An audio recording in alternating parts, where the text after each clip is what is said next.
Na konferenciji vyznačeni najvekši problemi z kotrima še začuju mediji na jazikoh nacionalnih menšinoh, a to uglavnim konstantni politični pritiski, mali placi cenzura i autocenzura, jazični barijeri, zmenšanje publiki, preveljki migraciji i slabi novinarski kader. Na njej bešedovali predstavniki međunarodnih organizacijoh, menšinskih medijoh, a tiži predstavniki združenjoh i medijski eksperti. O problemoh u informovanju na ruskim jaziku bešedoval dr. Boris Varga, novinar i buvši odvičateljni redaktor novinsko-vidovateljne ustanovi Ruske slovo. On ocenil, že menšinski mediji u Srbiji spod radara i že javnost nie zna, co še u njih slučuje, jak i že partiji okončuju pricisok na menšinski mediji prek nacionalnih sovitoh.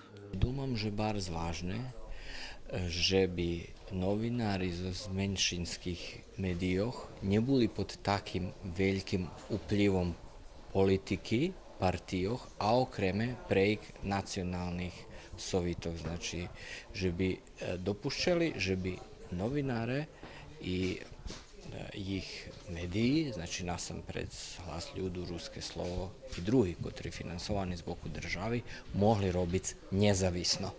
Na schodze vyznačena, že potrebna nova medijska strategija za Srbiju, a pokljaво na nje bude zrobena, treba robiť na kontinuovanim i kvalitetnim informovanju na jazikoh menšinskih zajednicoh.